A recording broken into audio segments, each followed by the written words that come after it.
Hi, my name is Thais Gibson, and I'm the creator of the Personal Development School. This is your daily breakthrough video, and in this video, I'm going to talk to you a little bit about how your greatest fear can be your greatest potential as a dismissive avoidant attachment style. So, we're going to dive into some of the greatest fears, and we're going to talk about how these things can really help us if we face them head on. There's this idea that we don't want to move away from our fears and run and hide from our fears. We want to move through them. We want to actually look at them, address them, approach them head on. This is where the juice, the golden nuggets of our growth really comes from. So, this is really important work to do. And sometimes we have these big fears as different attachment styles, but as we actually face them, as we actually take a look, we can realize, hey, they're not actually that scary. So the very first fear, as you must imagine, for a dismissive avoidant attachment style is being vulnerable. And I really want to highlight this idea here that when we have huge fears, they often become cyclical. They become sort of self-fulfilling prophecies. Let me give you an example. Let's pretend I'm a DA and I really don't like being vulnerable. And so I go into relationships and I hide myself. I hide how much I care. I hide my own fears. I hide feelings of insecurity. I don't ask for reassurance. I don't expect anybody to meet my needs. I don't want to rely on anybody, these sorts of things. Well, we're going to feel unseen, unheard, misunderstood in a relationship because how can somebody possibly understand me if I'm not sharing myself with somebody? And then it will reinforce this idea that, oh, we shouldn't be vulnerable because look, people just hurt us anyways. It doesn't feel good to open up to people because they're going to just hurt us. Being vulnerable, we can't take a micro step towards vulnerability and expect that to be the solution. We have to actually do it. We have to jump in the swimming pool. We have to put everything about us there. And it doesn't have to be immediate. It's not like we go on a first date and we share our whole life story, immediately, but it's a process over time of opening up, of sharing, what our fears are, what our needs are, asking questions when we feel, insecure or uncomfortable or unclear about something, putting ourselves out there, really opening up, caring, showing that we care, validating others. All of that is how we actually get seen, understood, and supported. And people don't know how to support us or hear us or understand us best when they are feeling around in the dark because we're not actually sharing our truth.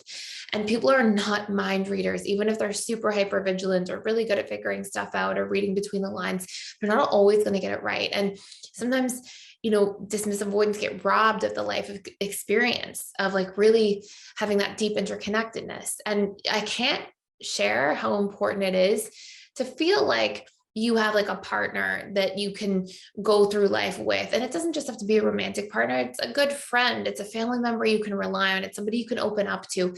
And that allows you to feel like there's this safe foundation that you can sort of spring from and grow from. And this actually relates back to attachment theory, which is one of the founding sort of principles in a way, is that when we have a secure attachment figure, whoever that might be, a parent in the case of children, it allows a child to feel like they can go explore from there safely and happily and have a safe place to kind of fall back onto. And DAs unfortunately often feel robbed of that because they don't feel that attunement and close connection enough in childhood. And so they can go their whole life without feeling that in their adult lives. And it's really important to realize that not only will you grow so much from having that, but it's really powerful and courageous. And dismissive avoidants often feel like, oh, I'm going to be weak if I open up or if I show myself. It's not weak, it's courageous, it's strong, it's brave, it's all of those things to be able to do that work. So that's a huge thing. The second big thing here is dismissive avoidants can really fear being criticized, and criticism can hurt. But I think it's really important to highlight that criticism only hurts as much as we give meaning to it and make it mean something about ourselves. So let's just say, for example, let's pretend in this theoretical world, my hair is dark brown. Let's pretend that I think having dark brown hair is really bad, it's really shameful, and that I think everybody should have red hair.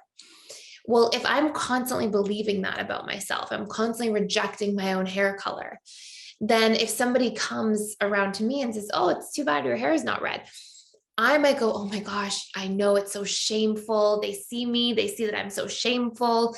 They see that this is unattractive.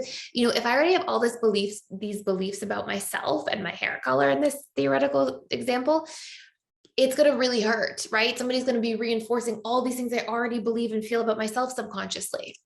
But let's say we don't live in that theoretical world. And quite personally, I don't think that hair color matters. I think all hair colors are beautiful and suit people differently. If somebody came to me and said something like that, like, oh, it's so unfortunate you have dark brown hair, I would probably look at that because I don't already have these pre-existing beliefs about myself.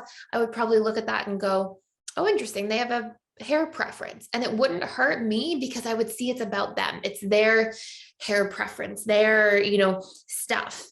And so I hope this makes sense. Another example that I've given on this channel before is like, if somebody comes to me and says, you're a purple monster, it doesn't hurt me because I don't believe that about myself, no matter how many times somebody says that to me.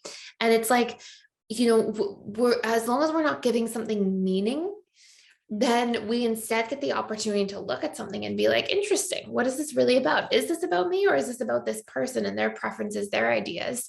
And if it is about me and I do have a pattern, then it's something to observe. And maybe this person's giving me an important information that will help me grow. Maybe somebody says, hey, I noticed that you're always, let's pretend, 5 minutes late for work. And, that's something to work on because that affects other people. Oh, okay, good. I just got insight into myself. I have something I can do. I have a way I can grow. So, the whole point I'm trying to make here is DAs can be very afraid of criticism as well. But it's a beautiful opportunity to look at either where you have painful meaning and you're criticizing yourself or shaming yourself, and that's an important thing to reprogram, or it becomes a great opportunity to look at something that might have been a blind spot for you. And it's a great growth opportunity as a result. So it's a win-win if we heal our relationship to criticism as well. Now, if you want to do a deeper dive as a dismissive avoidant for free into one of our courses, click the link in the description box below. I highly recommend starting off with a dismissive avoidant reprogramming course. It will help you reprogram your dismissive avoidant attachment style, your core wounds, your fears around vulnerability, your fears around being criticized, all these different dynamics. And you can check that out for free for 7 days, print off all the workbooks, all that good stuff, and enjoy. So thank you so much for being here. Thank you for watching. Thank you for being a part of this channel. Please like, share, and subscribe if you haven't already. And I will see you in the next video.